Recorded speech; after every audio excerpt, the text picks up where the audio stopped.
Hello नमस्कार दोस्तों। स्वागत है आपका कंसेप्ट क्लासेस में।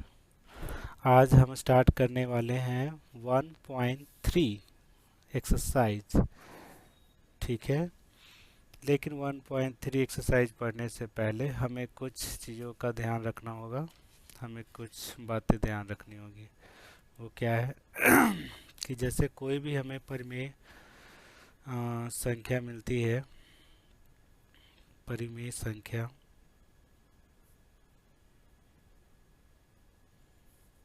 p बटा क्यू के फॉर्म में। तो p बटा क्यू मान लो कि ये है 5/8। तो जब हम इसको 5/8 से डिवाइड करेंगे तो ये आएगा 8×6 = 48, 2, 8×2 = 16 और 8×5 = 40, ये आएगा। यानी दशमलव के बाद ये पूरा पूरा कहीं ना कहीं कट जाएगा। तो अगर ये कहीं ना कहीं अगर कट रहा है तो इस तरह के कट जाने का मतलब है कि शेष शून्य आ जाना।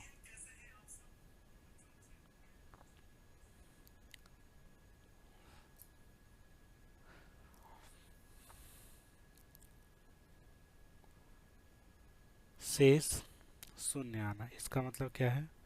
शेष शून्य आना। शेष शून्य आने का मतलब क्या है कि जब भी शेष शून्य आ जाए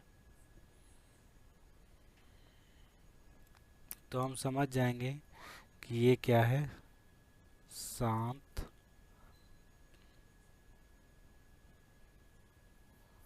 शांत आवर्ती है। इसको हम लोग शांत आवर्ती कहेंगे। कब शांत आवर्ती कहेंगे? जब हमारा शेष भाग देने के बाद शून्य आ जाए। और अगर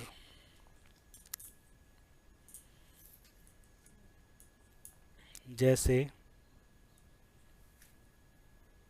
दूसरा है कि मान लो कि 1/3 है, तो इसको भाग देने पे हमारा आएगा 0.3333, चलता रहेगा।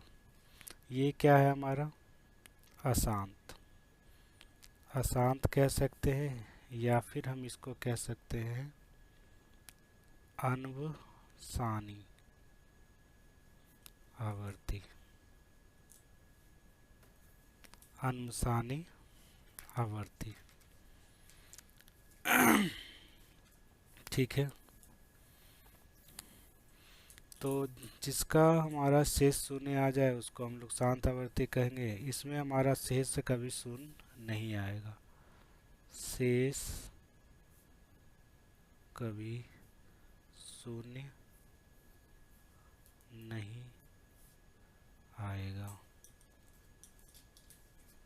ठीक है,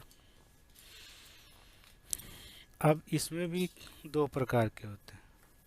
एक जो हमारा रिपीट करता रहे, ये जो हमारा बार बार रिपीट करता रहे। ठीक है, जैसे 333 आता गया, एक में रिपीट नहीं करेगा। ठीक है, एक में क्या होगा? रिपीट नहीं करेगा। जैसे 1/7 कुछ ले लो, इसको भाग देने पे कितना आएगा? 0.17287 आता रहेगा ये। ठीक है, तो इतना जो हमारा चीज़ है वो रिपीट होते रहेगा। ठीक है, इतने दूर आने के बाद रिपीट हो रहा है। ठीक है, तो ये भी हमारा रिपीट वाले में ही आ जाएगा। इसको हम लोग इंग्लिश में कहते हैं नॉन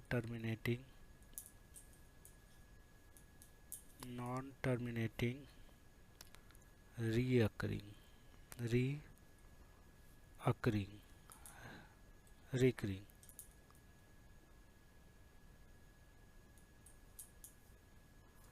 ठीक है, एक जिसमें रिपीट नहीं होता है उसको हम कहते हैं नॉन टर्मिनेटिंग नॉन रिकरिंग। क्या कहते हैं उसको? जिसमें रिपीट नहीं होता, जिसमें रिपीट नहीं होता उसको ना हम लोग क्या कहते हैं, नॉन टर्मिनेटिंग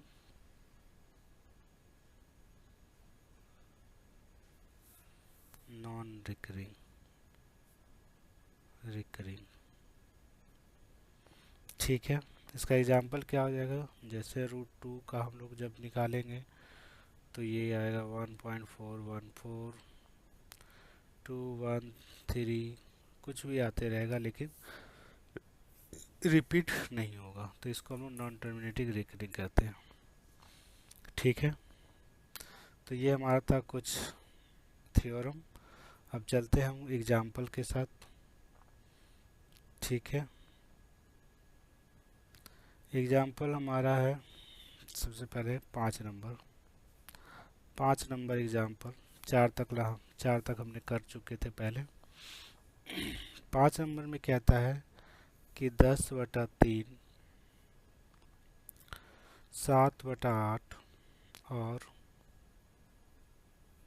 1/7 के दशमलव प्रसार ज्ञात कीजिए। तो 1/7 का तो हमने बता ही दिया, यहाँ पे 0.117 ही होगा, 14 होगा, 1428। अब जैसे 10/3 का निकालना है, तो 10/3 का निकालना है तो हम 3 से 10 को ऐसे डिवाइड करते हैं, 3 3 9, 1, फिर 0 बैठाएंगे, 3 3 3 3 9, ऐसे करिए 3 3 आते रहेगा, यानी इसका क्या होगा 3.33। ठीक है, इसमें हमेशा शेष 1 1 आते रहेगा। दूसरा क्या है 7/8, ये हमारा क्या है, तो ये हमारा क्या है अशांत हो गया, अशांत, या फिर हम इसको क्या कहते हैं अनुसानी,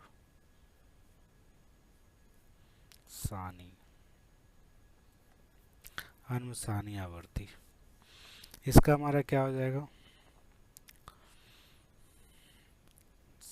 8 से हम डिवाइड करेंगे तो पहले तो 0 हो जाएगा, 8 8 64, 64 है तो 6 बचेगा, 8 7 56, 8 बचे 40। ये हमारा क्या होगा, ये क्या है शांत है, शांत आवर्ती है।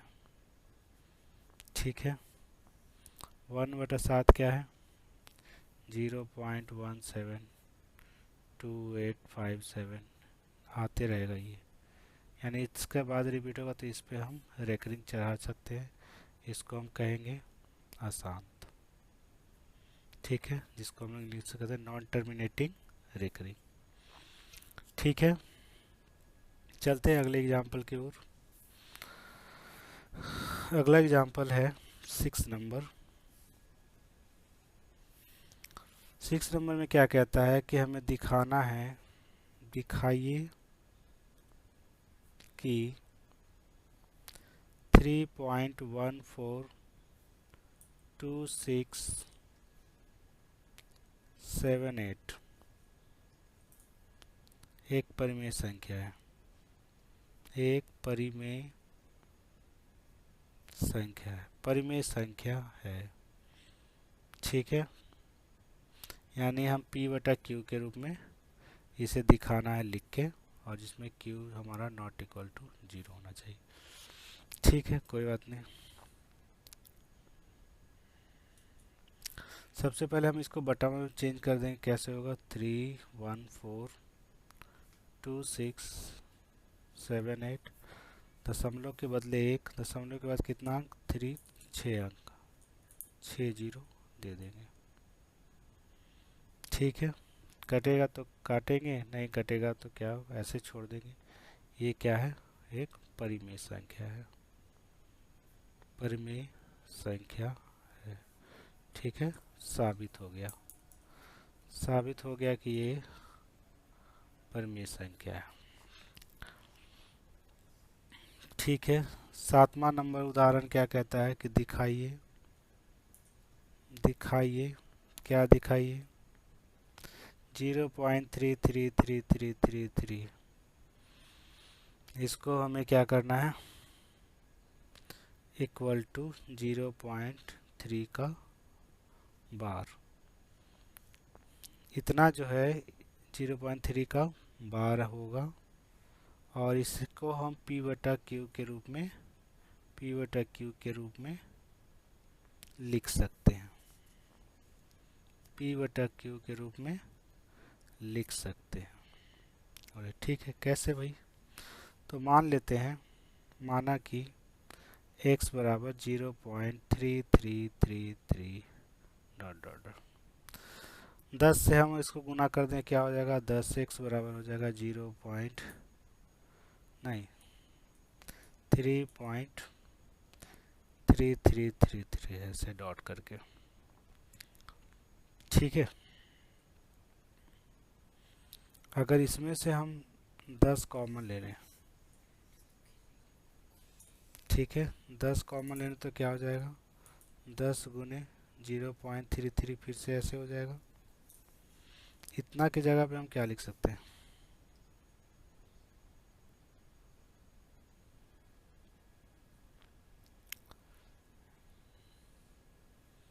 इतना की जगह पे हम दोबारा x लिख सकते हैं,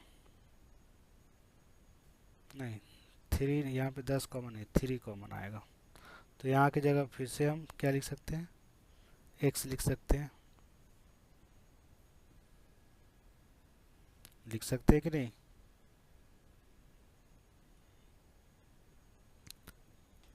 लिख सकते हैं।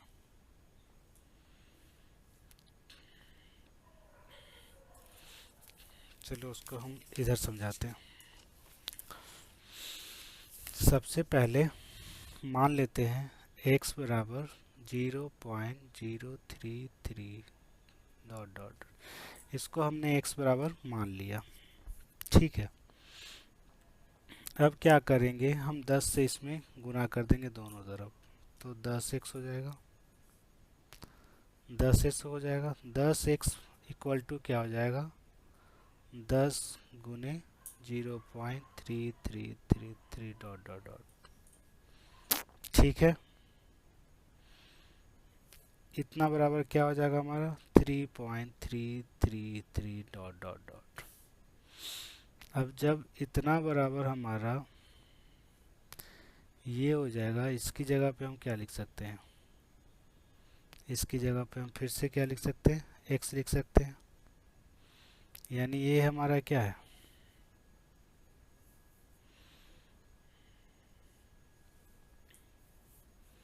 जब 10 से मल्टीप्लाई को 3.33 हो गया। अब जब इसमें से हम 3 अगर बाहर निकालें तो हम यहाँ पे क्या लिख सकते हैं, 10x बराबर 3 प्लस, और इसकी जगह फिर से हमारा क्या होगा, x हो जाएगा। अब क्या करेंगे, 10 में से हम x को माइनस कर लेंगे, बराबर 3। अब क्या होगा, 9x बराबर 3, और क्या होगा, x बराबर 1/3, और ये 1/3 क्या हो गया, परिमेय संख्या हो गया। दोबारा समझाता हूँ कि x बराबर हमने क्या मान लिया, माना कि 0.333 ये हमारा दिया हुआ था, 10 से हमने मल्टीप्लाई किया दोनों तरफ, किसी भी संख्या से हम दोनों तरफ मल्टीप्लाई कर सकते हैं, या हम ऐड कर सकते हैं, घटा सकते हैं, जो भी हम प्रक्रिया करेंगे वो दोनों साइड करेंगे ताकि समीकरण में कुछ भी फर्क ना पड़े। 10 से हमने मल्टीप्लाई किया, ये हो गया, 10 से मल्टीप्लाई किया हो गया, ये हो गया, इसमें से 3 को हमने बाहर निकाला और फिर से ये 0.33 हो जाएगा, उसको हमने x लिख दिया, क्योंकि 0.33 को इक्वल टू क्या है, x, तो x लिख दिया यहाँ पे। 10x में से ये प्लस में है तो इधर आके माइनस हो गया, 9x बराबर 3 हो गया, x बराबर 1/3 हो गया, जो कि क्या है, परिमेय संख्या है, यही हमें प्रूफ करना था। ठीक है, एग्जाम्पल नंबर 8 की तरफ चलते हैं। अगला सवाल है कि हमें प्रूफ करना है, मतलब दिखाना है, प्रूफ दैट कि 1.27 27 डॉट डॉट डॉट, इसको हम लिख सकते हैं 1.27। ठीक है, 2727 आ रहा है तो 27 का बाहर लिख सकते हैं। और इसको भी P बटा Q के फॉर्म में चेंज किया जा सकता है जहाँ Q नॉट इक्वल टू 0 हो। बोले ठीक है, सेम इसको भी हमें वैसे ही करना है। पहले मान लेना है, माना कि हल लिख के क्या मानना हमें, माना कि x बराबर 1.272727 डॉट डॉट डॉट मान लिया हमने। ठीक है, इस बार हम इसको 100 से मल्टीप्लाई कर लेते हैं। दोनों तरफ क्या करते हैं, 100 से मल्टीप्लाई करते हैं। तो क्या हो जाएगा, इधर भी 100 से मल्टीप्लाई हो जाएगा। तो इधर क्या हो जाएगा, 127, यहाँ दशमलव हो जाएगा।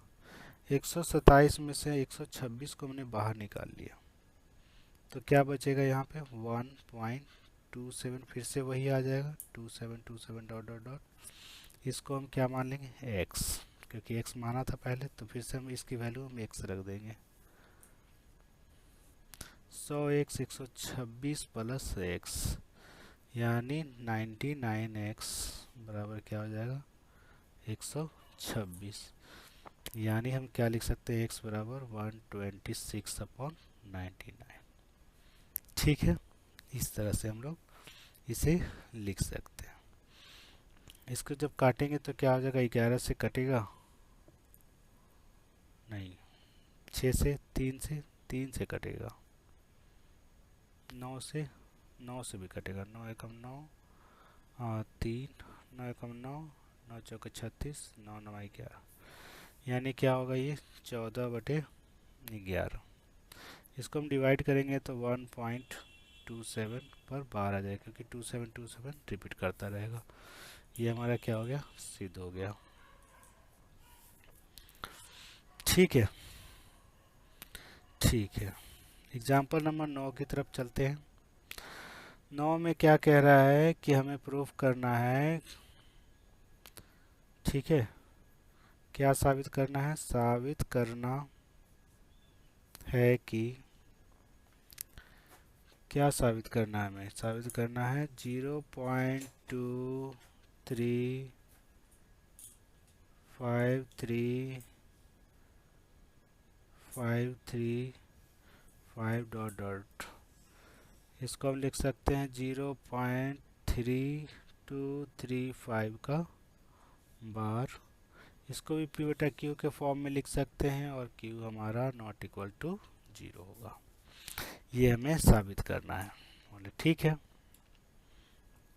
करते हैं साबित, लिखते हैं हल। हमेशा की तरह इसको भी मान लेते हैं हम लोग।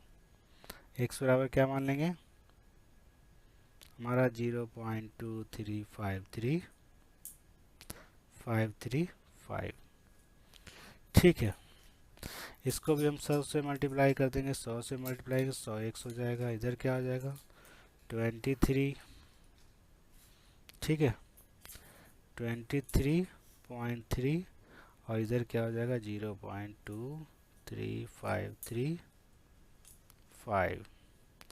इसको हम क्या लिख सकते हैं, फिर से x लिख लेंगे, तो ये क्या हो जाएगा 100x बराबर 23.3 प्लस x।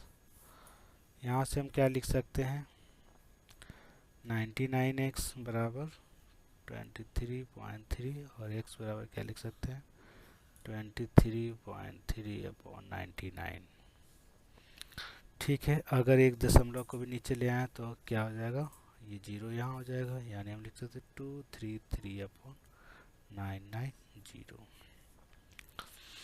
ठीक है, डिवाइड करेंगे तो फिर ये आ जाएगा हमारा 0.235, और 5 हमारा रिपीट करेगा तो हम 3535 के ऊपर बार लगा देंगे।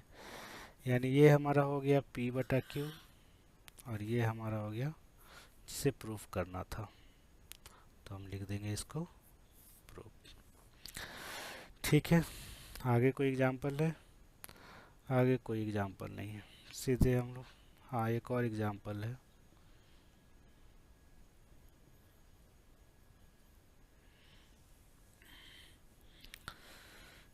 ठीक है।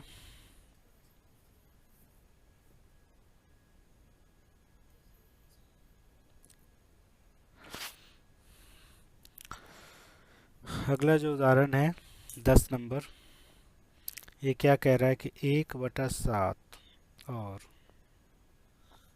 2/7 के बीच अपरिमेय अपरिमेय संख्या ज्ञात कीजिए।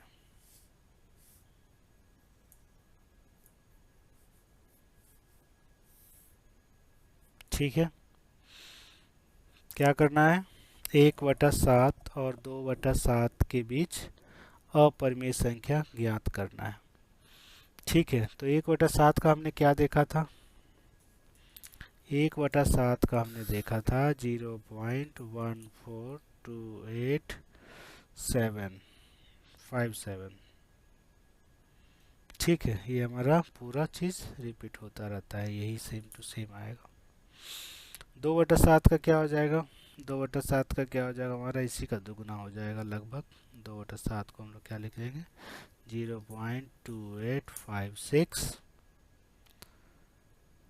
ठीक है, यहाँ पर 5714, तो लगभग इसका दुगुना ये भी हमारा बार बार रिपीट करेगा। ठीक है, तब इन दोनों के बीच कोई भी एक परिमेय संख्या निकाल लो। ठीक है, जो कि हमारा जैसे 14 है, तो 14 के बाद क्या होगा? 15 होगा। तो हम कोई भी एक परिमेय संख्या निकाल लेंगे, जैसे 0.150150015000, कुछ भी हम नंबर आगे ऐसे चलते चलेगा। ये हमारा हो जाएगा इन दोनों के बीच का नंबर। ठीक है, 1/7 और 2/7 के बीच का नंबर हो जाएगा। ठीक है, अब चलते हैं एक्सरसाइज के ऊपर। एक्सरसाइज छोटे छोटे क्वेश्चन हैं। 1.1.3।